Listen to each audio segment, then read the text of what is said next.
नमस्कार। राजकीय महाविद्यालय श्री कर्णपुर के यूट्यूब चैनल में आपका स्वागत है। आज हम बीए द्वितीय वर्ष राजस्थान का भूगोल में राजस्थान की नदियाँ के बारे में चर्चा करेंगे। इससे पहले हमने राजस्थान की नदी बेसिन के बारे में चर्चा की थी। उस पर हल्का सा दृष्टिपात हम एक बार पुनः कर लेते हैं, क्योंकि यह जो विषय है यह हल्का सा कठिन विषय है। जितना हम इसका दोहराव करेंगे उतना ही ज़्यादा आसान रहेगा हमें इसे याद करने में। हमने ये जाना कि राजस्थान एक शुष्क प्रदेश है, इसलिए यहाँ नदियों का विशेष महत्व है। किंतु यहाँ नदियाँ न केवल कम हैं, अपितु वर्ष पर्यंत प्रवाहित होने वाली नदियों का भी अभाव है। केवल चंबल नदी वर्ष भर बहती है। वास्तव में राजस्थान की अपनी कोई बड़ी नदी नहीं है। चंबल और माही यहाँ से गुजरती है, अतः उन्हें मूलतः राजस्थान की नदियाँ नहीं कहा जा सकता। संपूर्ण पश्चिमी राजस्थान में केवल लूनी नदी ही प्रमुख है।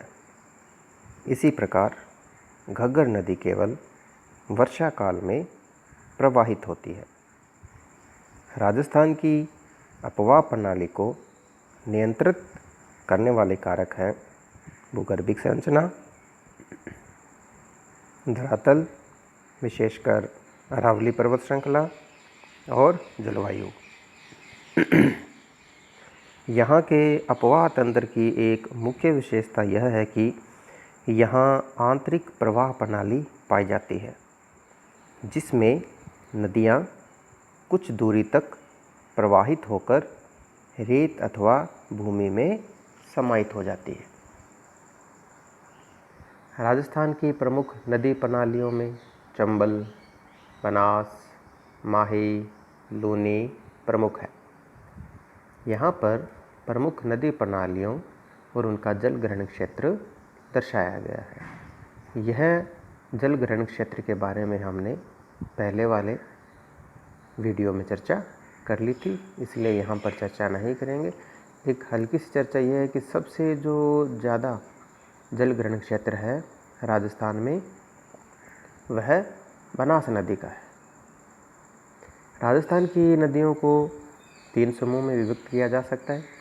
बंगाल की खाड़ी में गिरने वाली नदियाँ, अरब सागर में गिरने वाली नदियाँ और अंतः प्रवाहित नदियाँ, जैसे कि इस मानचित्र से स्पष्ट होता है। जो ऑरेंज कलर है वह चंबल नदी बेसिन के बारे में बताया, जो ग्रीन कलर है वह बनास नदी के बारे में बता रहे हैं, और जो ब्राउन कलर है वह लूनी नदी के बारे में, और जो बैंगनी कलर है वह माही नदी बेसिन के बारे में बता रहा है।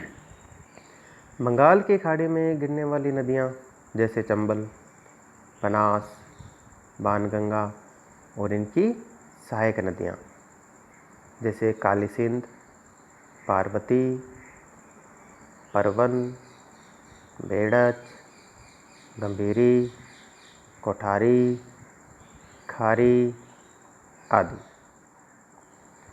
आज हम मुख्यतः चंबल नदी के बारे में चर्चा करेंगे।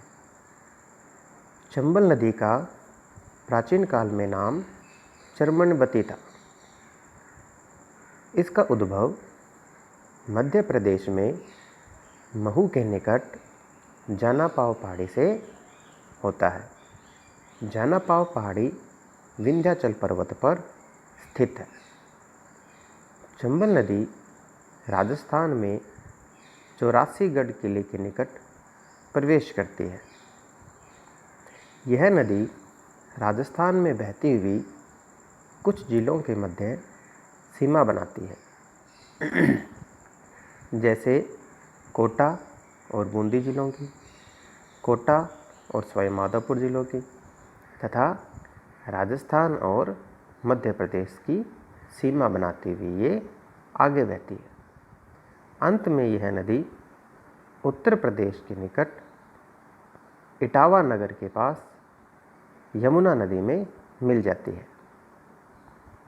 राजस्थान में चंबल नदी की लंबाई 135 किलोमीटर है, लेकिन चंबल नदी की कुल लंबाई जहाँ से इसका उद्गम है, जानापाव की पहाड़ी से लेकर के जब ये यमुना नदी में इटावा के पास मिल जाती है तो इसकी कुल लंबाई 965 किलोमीटर है। चौरासीगढ़ से 5 किलोमीटर दूर इस नदी पर चूलिया प्रपात बनता है। बीहड़। चंबल नदी के क्षेत्र में बीहड़ की स्थलाकृति बहुत ही महत्वपूर्ण है। बीहड़ एक ऐसी स्थलाकृति है जो कि उबड़ खाबड़ स्थलाकृति के रूप में दृष्टिगोचर होती है।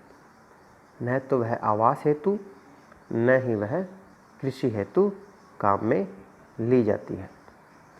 सवाई माधोपुर और धौलपुर के क्षेत्रों में चंबल नदी के समीपवर्ती क्षेत्रों में अत्यधिक कटाव के कारण बीहड़ बन गए हैं। चंबल नदी पर बांध गांधी सागर बांध, जवाहर सागर बांध, राणा प्रताप सागर बांध और कोटा बैराज है। ये सभी सिंचाई एवं जल विद्युत के प्रधान स्रोत हैं। चंबल की प्रमुख सहायक नदियाँ जैसे बनास, काली सिंध और पार्वती है। तो आज हमने चंबल नदी के बारे में चर्चा की। आगे की वीडियो में हम चंबल की सहायक नदियाँ